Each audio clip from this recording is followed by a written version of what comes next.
Shalom jemaat Tuhan, jumpa lagi dengan saya di program Rekat Renungan Singkat di channel YouTube Johan Kristianto. Teknologi Android atau telepon seluler telah berhasil mendekatkan yang jauh, namun juga ada kemungkinan efek negatifnya, yaitu menjauhkan yang dekat.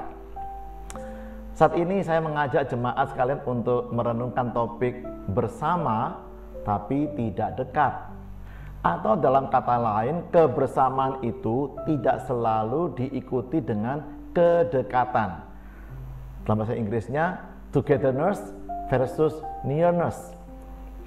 Saya akan mengawalinya dengan pengalaman saya pribadi selama saya dibimbing, dimentor, dan dimuridkan oleh gembala pembina saya, sekaligus kakak rohani yang sangat saya hormati, yaitu Bapak Pendeta Timotius Arifin. Khususnya selama saya mengantor di Gereja Lembah Pujian dan Pasar Bali.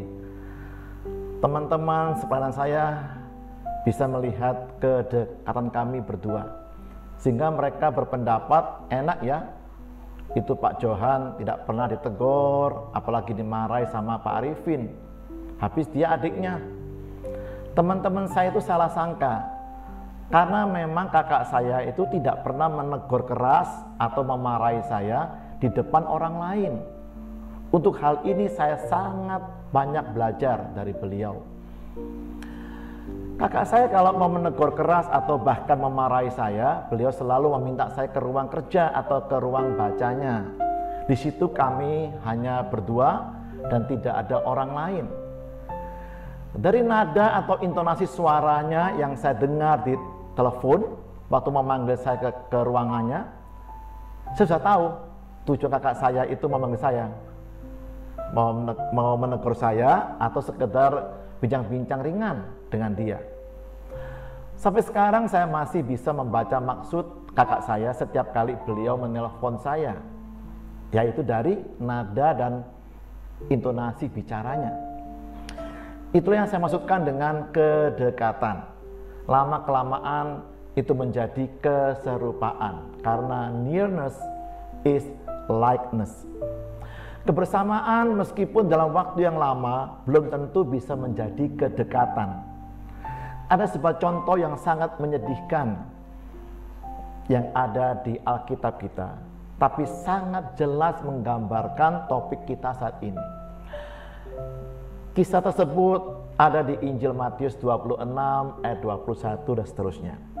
Matius 26 ayat 21 ini kisah di malam Paskah, perjamuan makan Paskah terakhir ya.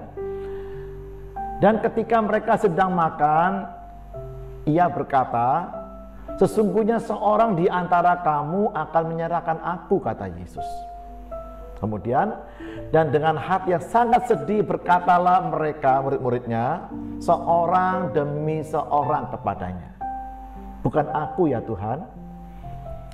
Sampai ke orang yang ke-11 ya, masih sama nanyanya, "Bukan aku kan Tuhan?" Nah, kecuali Yudas yang tidak bersuara dan bertanya kepada Yesus saat itu. Lalu Yesus menjawab di ayat 23, "Dia yang bersama-sama dengan aku mencelupkan tangannya ke dalam pinggan ini." Nah ini loh, dialah yang akan menyerahkan aku. Yesus menunjuk orangnya langsung, yaitu Yudas. Tapi tahukah Anda apa jawab Yudas? Ayat 25. Yudas yang hendak menyerahkan dia itu menjawab, katanya, "Bukan aku ya Rabi." Rabi, bukan Tuhan. Rabi. Kata Yesus kepadanya, "Engkau telah mengatakannya." Kita bisa melihat di sini bahwa kebersamaan Yudas dengan Yesus selama kurang lebih 3,5 tahun, bahkan dipercaya jadi bendahara daripada pelayanan Yesus. Makan, minum, jalan bareng-bareng terus, itu tidak membuat Yudas memiliki otomatis kedekatan dengan Yesus. Dalam kebersamaan terakhir Yesus dengan murid-muridnya di malam perjamuan Paskah itu, Yesus sempat mengingatkan, menyindir, menyinggung peran jahat atau lebih tepatnya pengkhianatan salah seorang muridnya. Tetapi Yudas tidak berasa sedikit pun. Bahkan sampai saat Yesus menunjuk diri Yudas, Yudas tetap tidak berasa. Sehingga ia berkata, bukan aku kan Rabi? Saya bisa mengerti mengapa Yudas bisa dan tega melakukan pengkhianatan kepada Yesus hanya demi 30 keping perak. Coba Anda perhatikan percakapan di perjamuan Paskah tersebut. Ke-11 muridnya memanggil Yesus sebagai Tuhan. Hanya Yudas saja yang masih memanggil Yesus sebagai Rabi. Bahkan sampai detik-detik terakhir kebersamaannya dengan Yesus, Yudas tetap menganggap Yesus hanya seorang guru. Guru Taurat mungkin, atau guru moral, guru filsafat atau filsuf seperti filsuf-filsuf dunia lainnya. Bagaimana dengan Anda? Apakah Anda yang selama ini bertahun-tahun menghadiri ibadah di gereja masih menganggap Yesus sebagai guru yang mengajar tentang moral atau pengetahuan agama Kristen? Cuma Anda dan Tuhan yang tahu jawabannya. Ingat, kebersamaan itu tidak selalu diikuti dengan kedekatan, termasuk hubungan suami istri dalam sebuah pernikahan.